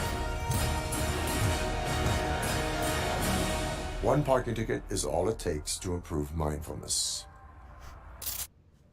You can give people parking tickets. It's so good. It just looks spectacular. DJ, why can't every like tie-in and adaptation be that? Like, it's just RoboCop. Like, if you like RoboCop, you're probably gonna like that game. It looks satirical in exactly the same way. It's totally right. Like, it's just RoboCop. And I don't know why, like, we keep making, I was talking to Austin about this today, and he made this point. We keep making horror games like this, and this isn't exactly horror, but where the game will be really, like a genuine, it'll be really faithful to the original material, but, like, a lot of other things don't know how to do that. Why is it just this super ultra-violent satirical stuff that knows how to do that? I don't know. What other recent properties would you like a game for? Well, I mean, the big stuff is just, we keep talking about it, but it is just superhero characters that have never gotten the Arkham treatment, that you don't want to just be Arkham clones. Mm-hmm. Yeah, we never got. Well, we used to get MCU games, I guess, but they weren't good. Yeah, I heard that Captain America game that was kind of in Arkham Asylum clone was okay, but we didn't do a lot after that, and that wasn't adapting that movie. It was just a Captain America game. I think it was all set in World War II. Yeah, which is cool. That's what I would like, actually, is like explore that area more instead of jumping to the future super quick. But yeah, we got Iron Man Avengers and the Thor game, and then Iron Man Cap and Thor games, and then we just stopped. Never got an Avengers game. Never got. I guess the big thing I want like this, and I mean not like this, but as far as just give me something that kind of plays like the movie or TV show is a Star Trek thing. It's like a TNG thing or a Picard the game. Well, yeah, exactly. If you did it now, it would just be tied in all that crap. That's the unfortunate thing. PK a pool, a good Spawn game would be nice. Yeah, I mean, it would be cool to go back to some of what was attempted in the early 2000s and just do it better. Mm-hmm.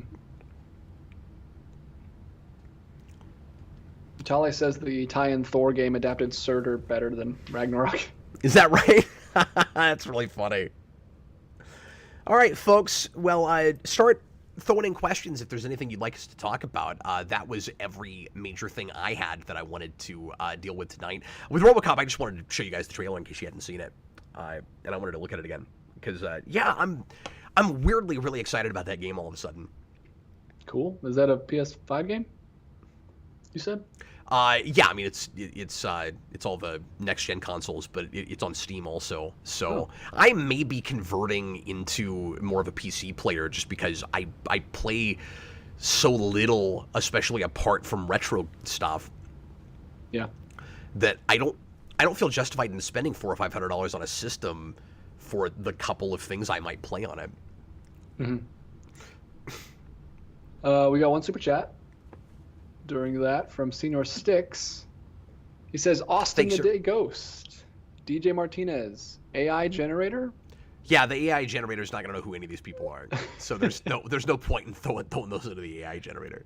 They'll just make generic white guy like it did last week with Widow's Peak Man. Oh, that's right. I was Widow Peak Man. It didn't look like me at all. No, I appreciate the super chat, but I'm not gonna go in and I was kidding. I'm not gonna constantly play with the AI generator. I will drive everybody insane, especially DJ who thinks that those are evil and from the devil and are going to put everyone in graphic design out of work. I don't think they're evil. It's just scary. All right. No, it's my show and I can put words in your mouth. You think it's evil. T-Edge1 put in a super chat. I was kidding. Do you want to read that? I feel like we're supposed to do an impression of that. I don't know why he's shouting it. I'm Nick Cage! Exclamation point, exclamation point, exclamation point.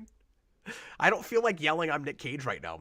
I think is he doing a quote when you guys used to shout I'm Luke Cage, but he's doing it with Nick Cage? I don't know why he's doing that. But yeah, I can bring up his Marvel quote. I did read that the other day. Oh, cool. And we can talk about this, sure. So this is from Parade.com. I don't know what that is, but it's just one of the many sites that probably reported on this. Nicolas Cage explains why you won't see him in a Marvel role. Cage, 59, confirmed his refusal to join the MCU while making a speech on Sunday night in Florida. Now, actually, real quick before I get into this, I have a theory with Nick Cage and not doing Marvel movies. And which he means MCU because he was in 2 Marvel movies. Right. And that's part of why I'm saying this. So this is pure speculation. I'm not weighing in on Nicolas Cage's politics, whatever they might be. I don't know this for sure, but he has in pretty rapid succession recently had a quote where he says, I'm not interested in being in MCU movies. The quote that everybody's talking about is right here. I don't need to be in the MCU. I'm Nick Cage. That's the best quote ever. But that Nick comes Cage. pretty shortly after a quote he gave not too long ago where he said, I don't want to be in a Star Wars thing. So somebody asked him if he would do The Mandalorian. I'm more of a Star Trek guy.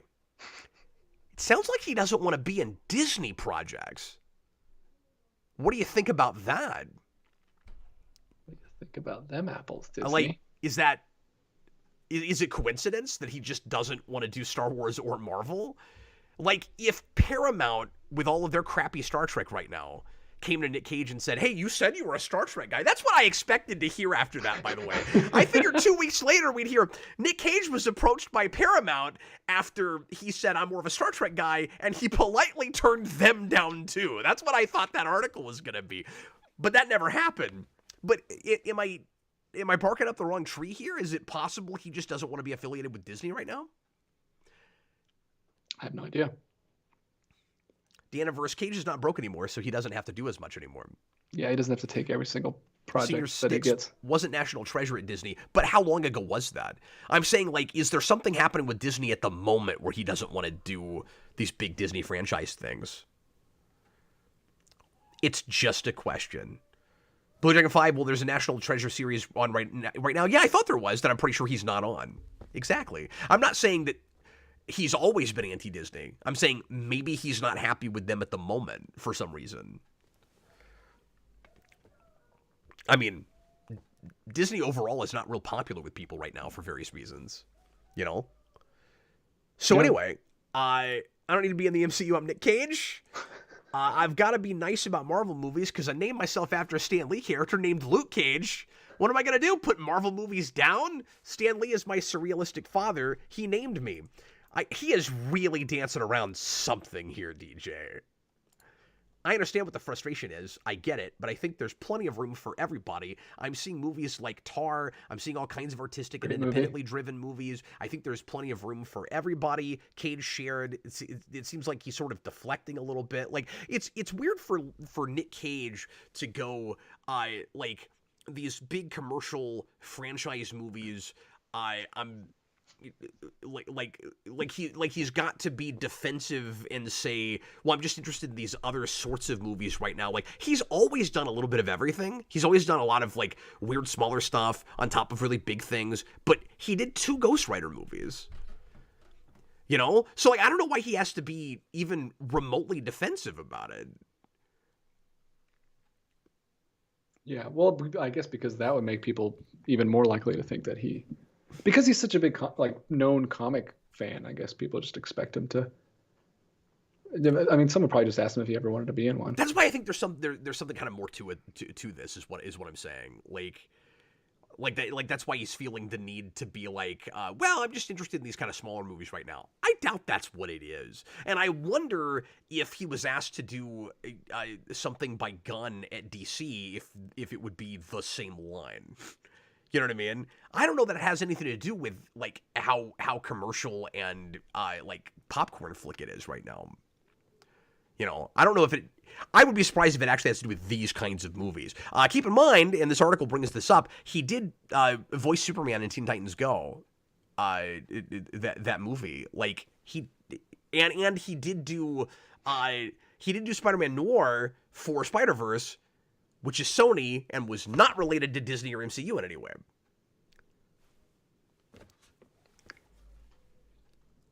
Yeah, and that was very recent. Mutali says, so no Nick Cage Ghost Rider for Secret Wars? It would be awesome if he came back for Secret Wars as both different Ghost Riders. Played the first movie one and then the second one. Who is apparently blue now. Yeah. There's other fun things in this interview. I'm not going to read all of it. He talks about Superman Lives. He talks about how great Mars Attacks was. That should always be mentioned in every interview. Well, it should. Mars Attacks is wonderful. I've actually seen that. I think we did a commentary on that and nobody watched it. Nobody ever cares about Mars Attacks. That's a shame. Or maybe Jason and I... Are you being sarcastic right now? I can't decide. No respect. No, I've seen that movie. I was like a kid. I don't remember it, but... It's very farcical. It's very satirical. And it's one of my favorite Tim Burton movies. Because there's no pretension to it whatsoever. Is the big old thing right now. So maybe it's time for another Mars Attacks because a million satire movies came out this year. Yeah. But nobody would see it. Anyway, let's move on. Senior Sticks, $2. Could Nick Cage be the Valiant's Ninjak? I wouldn't think he would do Ninjak. That would be such a weird casting choice. I'm Ninjak. And Nick Cage as Ninjak. Nick Cage as Ninjak. It rolls right off the tongue. So I've never read Ninjak, but I have sold a bazillion Ninjak comics. Or I should say, I probably actually haven't sold any of them. I wound up with them in a lot of collections when I was selling comics on eBay and at a flea market, and they just showed up a lot. And my wife, I don't know why, she always thought they were funny, and she always talked about Ninjak. I think she actually maybe cracked a couple open and was reading Ninjak, but that's the only Valiant character that I knew about for the longest time because of that. But that's what Ninjak looks like. Oh, this book is no longer for sale. Anyway, but that's Ninjak. I have a Ninjak t-shirt somewhere. He looks like New Goblin from Spider-Man 3. Well, yeah. I don't think he usually has his hair out quite like that, but the same kind of paintball mask. That's a good point. I never thought of that. Yeah, you didn't realize they based New Goblin on Ninjak. They should have called him Ningob. Hey, speaking of farces, I just found out about the other day that I immediately was like, oh no, that's a horrible idea. And then I found out that Mel Brooks was actually involved with it, and now I'm curious. Mel Brooks is like 99 years old. Oh, you're talking about the sequel? History of the World Part 2, a thing I never wanted to see anybody make, but he was involved in it, so I'm curious. Yeah, Hulu did it. Yeah, I saw it. I saw like the idea. I think I saw a TikTok of it, and I was like, "Oh, that seems really cool." And then I went to Hulu and I saw the actual trailer of it, and I was like, "This seems like the most horrible thing It doesn't ever. I don't want to watch look this. good, but Trailer was really bad. But I might still watch it just because he's involved with it. I mean, that doesn't mean it'll be good, but it makes me more curious. Yeah, that's crazy. I've always really liked History of the World Part 1. I don't know if you've ever seen it. I haven't. I didn't even know it existed until I saw the trailer for Part 2. It's very funny. It has one of the very best Mel Brooks jokes, where Moses goes to the mountain and he's given the commandments, and he goes and God says, "I give you the 20," and then lightning strikes and breaks the what do you call it? The tablet. The tablets. Yeah. And then he goes, "The 10 Commandments." It's so good. Yeah, Seth Rogen plays Noah in that in the Part 2, and like a lot of other like popular like what's her face, Wanda Sykes, and a bunch of other like just comedians. That's usually not my thing. Like the sketches, like that kind of comedy where it's like individual sketches, but. I hope it's cool. I hope it's fun. Here's the thing. The original is a vignette film, but I never thought of it as sketches, like Saturday Night Live sketches. Like, they're kind of longer than that. It was more like, I mean, they are sketchy in the sense that it's a farce, so they're not full-on stories with a beginning, middle, and end, of course, but they're leaning too hard into the Saturday Night Live of it with that sequel, most certainly. Mm-hmm. But I still might take a look at it just in case there's something funny in it. No, yeah. I mean, Mel Brooks just isn't my thing. I know a lot of people do like it, so if it's your thing, you probably will enjoy it. I mean, it's not like everything he touches is gold, and some of his later stuff was rougher. There was a Spaceballs the animated series, and it's hideous. It's really bad. Michael Martin says Seth Rogen being in it was my hard pass. Yeah, Seth Rogen is in too much stuff right now, it sounds like. I mean, hey, he's in The Fabelmans, and that was my favorite movie last year, so don't be hard on Seth Rogen. Well, maybe he's doing some good stuff, but if he's showing up in like every major comedy thing, then it will start to look like the problem I've got with what's his face that won't stay out of all the things I like that I keep complaining about. Chris Hemsworth? Patton Oswalt. Oh, Patton Oswalt. I'm afraid Seth Rogen is turning into the new Patton Oswalt.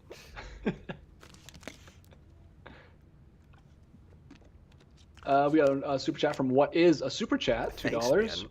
What is the purpose of the wheel? Well, too many to count.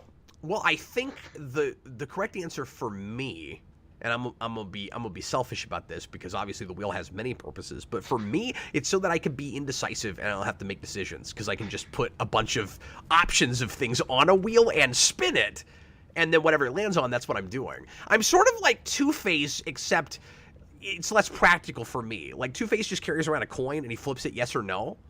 I gotta have a big ass wheel. It's got 35 different things on it. The new Batman villain is the wheel. No, what do they call you? Wheels? I guess it would just be the singular wheel. What do they call you? Wheel?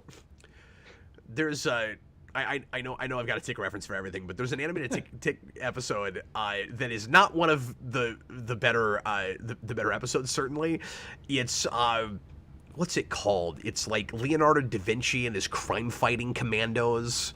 I think there's another word in there somewhere, but it's a time travel thing, and it compiles some of history's most important inventors, including a cave woman who invented the wheel, DJ, and her name is just Wheel? Of course it is. So apparently the wheel was named after Wheel, and all she knows how to say is wheel. She's like a Pokemon. It's great. No, that was a great answer. What is the purpose of a wheel? I like how he asks these like very serious questions, and we always find some way to turn it into suited for this show. Let me respond to this question real quick, if I can, DJ. AMC, Cap, remember Rob Zombie's Monsters? I'm trying to forget. Did your dad ever end up watching it? I'm debating if I should watch it with my dad, also a Monsters fan. Thanks. I would really discourage you from doing that. My dad was really excited about that movie, and I told him not to expect too much because it was Rob Zombie, and the more I was hearing about that and seeing stuff about it, the more bizarre it looked. And Dad got through, I think, half an hour of it before he turned it off. He sends me a text and he just said, "Well, you were right about that." Yeah. It's crazy that the Munsters and like Wednesday came out the exact same year, and the Munsters like crashed and burned, and everyone hated it, and no one wants to talk about it. And the Wednesday is like the biggest show ever of all time, and like it's still everyone's talking about it. Crazy. And I keep forgetting to watch that. Maybe when we get into Halloween season, I'll be like, I'm looking for some kind of a Halloween horror themed thing. Oh, that's right, that Wednesday show came out. Like I keep forgetting to watch it. Yeah, it's crazy. It's huge. And I think most of it is just the magnetism of that actress. Like, she's been in everything since then. She's like the new Anya Taylor-Joy. Yeah, that's crazy. Alex Barron, which is more unpleasant, Rob Zombie's Monsters or Rob Zombie's Halloween 2? Monsters easily. Which is shocking because Halloween 2 is probably one of the worst movies I've ever seen, but that's... He topped himself. He sure did. You gotta give him props, man. Almost like he was trying. Yeah. You gotta respect the hustle. No, don't give him props. Force him to make some. No, we just buy them. That's what. What do you think all these Halloween stores are for? You know what else I didn't watch? I haven't watched the Spirit Halloween movie yet. You did. It was the Munsters. Well, yeah, that was the other Spirit Halloween movie that came out last year. That was the undercover Spirit Halloween movie. Oh, okay. Do you know about this though? Yeah, I remember we talked about it. Did we? Show. Yeah, that trailer was one of the worst things I've ever seen. It looks like I could have made it. And I would have done a better job. Taken a camera into a Spirit Halloween and tried not to get kicked out. Yeah, exactly. Just don't bring Eric and Rasco with you and you'll be fine. No, I'm pretty sure if they went in without me, they would have been fine. I think I'm the weak link with that. I can't get away with anything, DJ. I'm pretty sure if I jaywalked right now or just dropped a, French fry wrapper in the street, immediately 5 cop cars would drive up and arrest me. Like, I can't get away with anything. Where are you going that they're wrapping your French fries up? A box, French fry box. You made the Fry Box Killer, sir. It's a famous character of yours.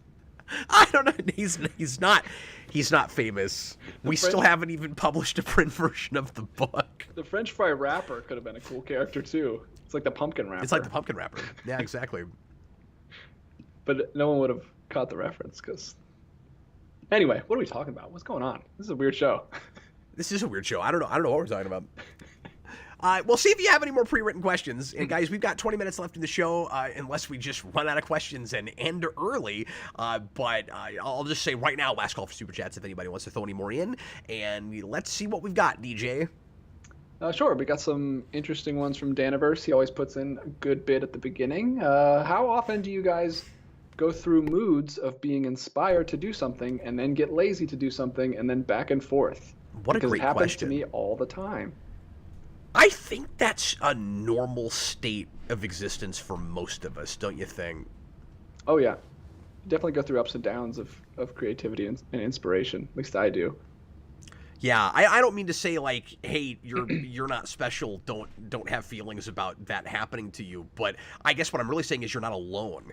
I think most creative types have the periods where they feel very fertile in their imagination, and periods where all they want to do is read a book or watch television. Like, you know, just because you're a person that is creative, has a lot of cool ideas you want to put on paper. Just because you're ambitious, doesn't mean that there's something wrong with you if you procrastinate. I mean, it's good to not get in the habit too much of procrastinating. Certainly, of course, but it happens to the best of us, I guess, is what I'm saying. Yeah, totally. So as far as how often it happens, yeah, I go through cycles.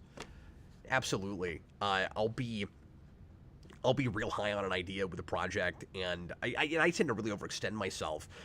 So I'll give myself really unrealistic deadlines. I'll be like, I'm going to throw myself 100% into this thing. I'm going to get a ton of it done, and then I go nuts on it, and I'm really excited about it. And then if anything complicated in my life happens, I will, and I fall out of that mode. Getting back into that mode again is very difficult.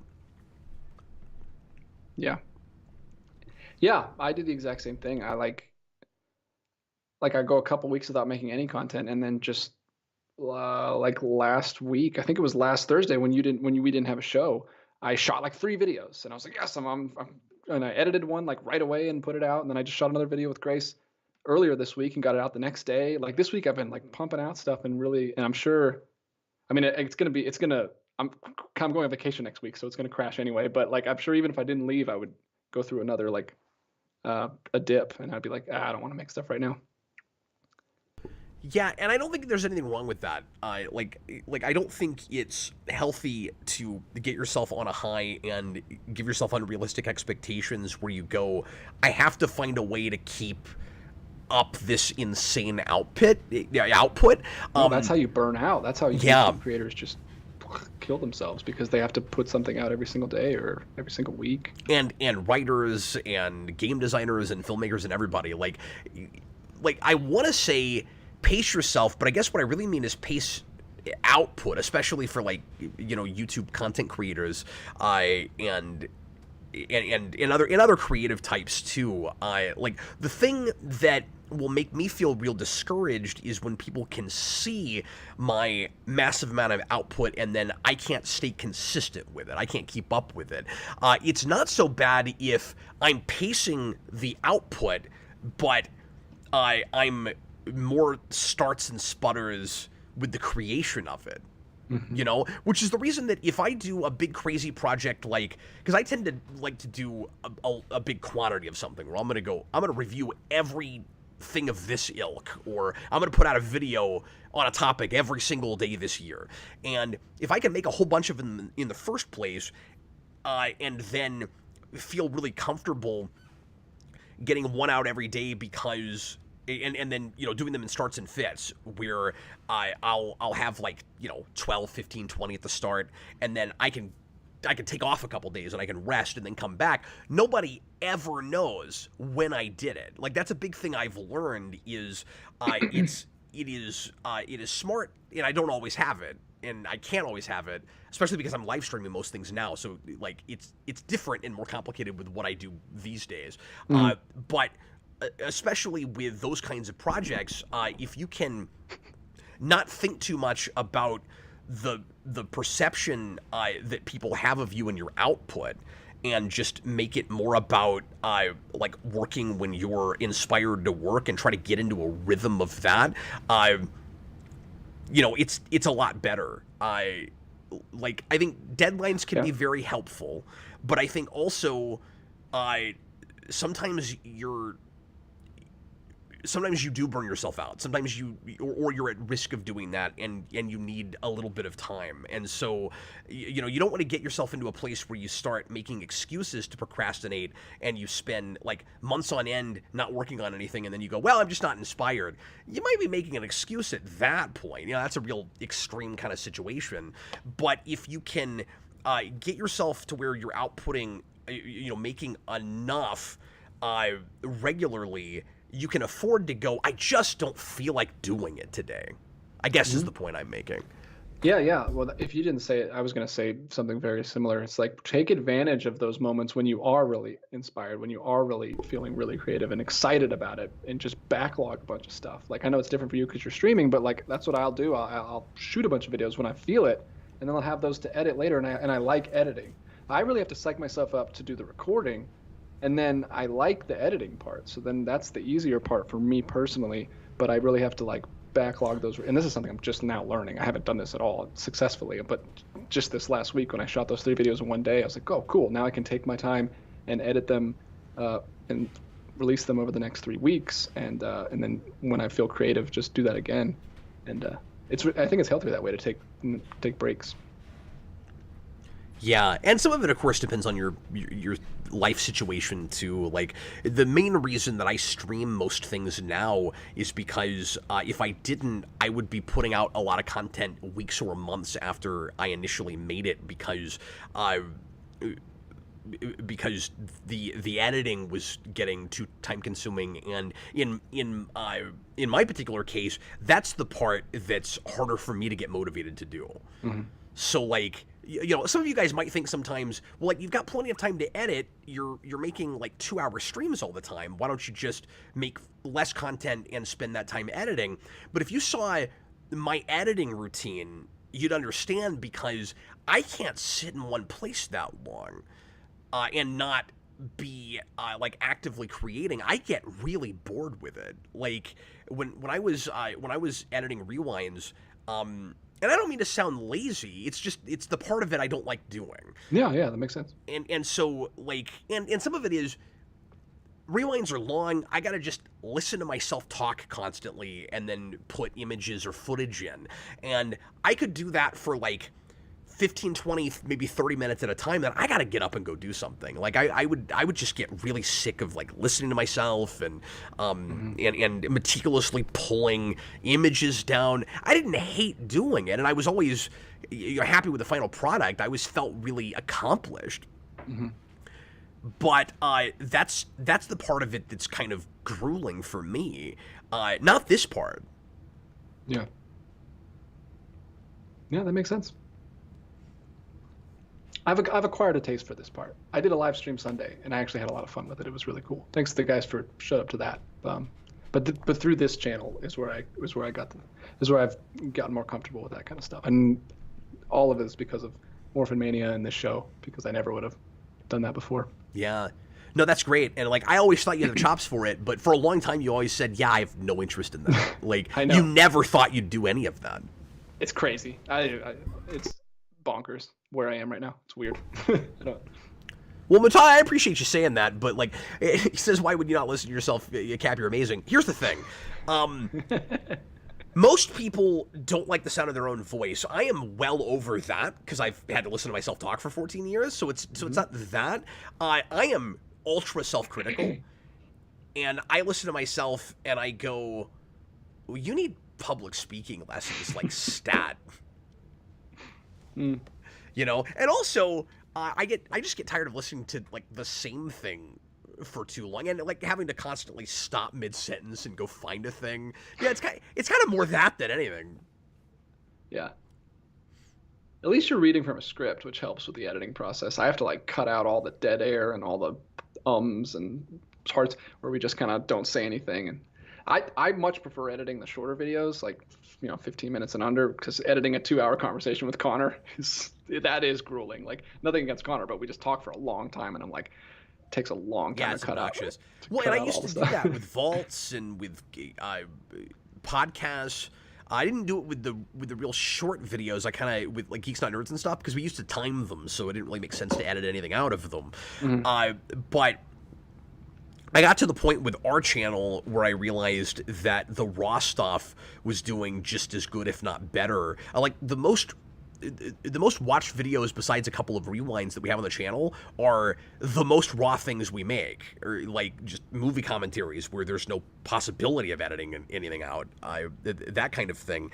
And I hate to say I got lazy with it, but I just got to where I decided it was kind of unnecessary for what we're doing. Yeah. Would we have built a bigger audience if I looked more professional? I don't know the answer to that. I really actually don't. Yeah, I don't know. That's another multiverse. That's another question for Jarrell. Yeah, like if you were to keep growing at the rate you're growing, and at some point you met us or surpassed us, would it be because you have better editing chops than me and your stuff looks more professional, or would it be just because like you've managed to tap into the algorithm, or because you found an audience that's about a very specific thing and I'm too splintered out? I don't think you can compare two channels. No, it's apples and oranges. Yeah. It's impossible to tell, and even two channels that might be about the same things are difficult to compare. Mm-hmm. Yeah, I think being so niche did help me, because if I was just another like pop culture channel or new movies channel, like I would have gotten lost. I would have no traction. There's a billion of those. Yeah, it's the collecting thing. It's specifically the physical media, the movies.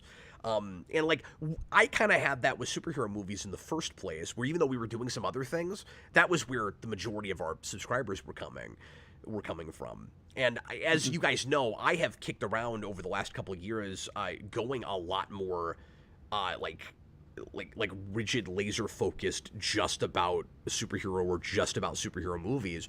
And I actually tried that for a few weeks. And I thought we were gonna, like, for a while I kept saying streamline, and you guys will notice I've dropped that term. You don't hear me say that anymore. I had too much I wanted to talk about. It's not you. Like it's not me. You will get bored. It's not necessarily the audience. It's you need to. You're just like I don't know. You need to jump around. I've turned into a podcaster. Is what's happened. with 17 podcasts. Yeah, I have too many podcasts. Well, you're not a podcaster. You're a podcast network. We are, yeah. When I'm just on all of them. Yeah, exactly. You're a human podcast network. I'm like Marvel Studios, really, where I'm looking at it too much like one franchise, but I'm really a studio. Yeah. Do we have any more cool questions? I'm sorry, you were saying something. And No. I can jump over to. It was mostly Daniverse at the beginning. We have one from Cinematographic. I don't know if you have anything to say about this one. He says, Cap, why in the absolute heck is Kate Kane such a terrible crime fighter? Is she? I don't know. It seems like a little bit of an opinion, but yeah. I don't know the character. I'm not familiar with the character, so maybe he's right. Like in comics or in the crappy Batwoman show? Because like I get that, but that would be because they stopped caring by the time they started making that show. It's been too long since I've read Batwoman comics, so I'm not right away sure what he's referring to. Yeah. I don't know the answer to that. We got one from another one from Daniverse. Are you a fan of making your bed? Because I'm not. No, I was one of those kids that had to always be told to do that. I never got up and readily. I don't think that. anyone's a fan of making, unless you go to the military and then it's just like burned into you or something. Like it's stupid, really. I like, think it's my useless. wife might be a fan of it. Well, but why? Like it's the most useless, because then you just the next morning or the next day you just literally mess it up again. What does it achieve? I mean, I like making the bed when like people come over or something, and or someone's gonna walk through my room, but like. And I understand it's like a discipline. It's good for you. It's like a discipline. At the risk of getting into a TMI place, I can explain to you, at least in my house, why it's important. Oh, cool! This is what I was hoping. That's why I asked. To get personal. At least one of the reasons, because for a long time I had the same thing you did, where I'm like, I mean, not that I had like a giant blowout argument with my wife about it or anything, but I've never fully understood that either. Like, yeah, you do the dishes because they're gross. You know, but like you want to wash your sheets once a week, but you don't necessarily, but you're not going to do that every day. So it's not about cleanliness. It's just neatness. And you're just going to, like you said, you're going to use them the same way you did last night. But here's the thing. I toss and turn and move around constantly. So if we don't make our bed, you'll get in bed and you'll go. And my wife uses way too many blankets, by the way. She likes weight. She always talks about this. I like weight on me, and I'm like, I don't need that, and I'm also claustrophobic. So I need the opposite. So you need like half blankets. She wants us to be in a damn casket, I think, when we go to bed. But yeah, so she needs one of those Daredevil beds where he's just like in a like a casket type thing. Yeah, but she doesn't like water that much, so I don't think she'd do it that way. You know, it wouldn't be the Daredevil movie bed where he's basically got an iron lung full of water. Really sad scene, by the way. It is, and it's sadder in the better version of that movie. Yeah. If that's what you're talking about. Of course. I've only seen that version. I've never seen the original. Oh, okay. Because in the original, he's just laying in it and hearing generically bad things happen to people in the city, and then he wakes up the next day. But anyway, if I don't make my bed, I don't have blankets. I'm like, okay, this one's like half this way and across the bed, and this one's on the floor, and they're all tangled up and stuff. And it's sort of like trying to get a controller out of a mess of controllers when you forgot to wrap them all up. Like you got to do that at the end. So yeah, even if I sleep by myself in the extra bed I have down here, like sometimes I'll stay up late and I'll end up just going to bed down here. If I don't make my bed in the morning, if I the next time I use it, I'm like, oh, this is all botched up. It's going to take me 5 minutes to fix this. I did notice when you were staying here that when I went in after you left, the sheets were on the curtains and the pillows were over here on the desk, and you had thrown everything all over the place. Yeah, when I go to hotels, I basically have to just write a check because I basically wind up, I don't know, some people sleepwalk. I sleep destroy public property. I do the scene with Michael Keaton and Birdman. Well, just breaking everything. I hate making the bed because my wife, like a lot of wives, has 14 pillows stacked. So it's like you have to put the sheet back, and then you put the blanket back, and then you put the extra small blanket on top of that, and then I have to get 14 pillows stacked appropriately the right way. It's insane. I've never understood, and Sarah has that too. She hasn't been doing it as much lately, but I don't understand the point of a bazillion pillows in a bed. There's no point. You're not using them all. No, you pick them up, throw them on the ground to go to sleep, and then you have to wake up and pick them all up and put them back on the bed. They're not even for using; they're just for decoration. Yeah, it's like I guess I get the aesthetic of it is nice, but it's just for you. Who else goes in your bedroom?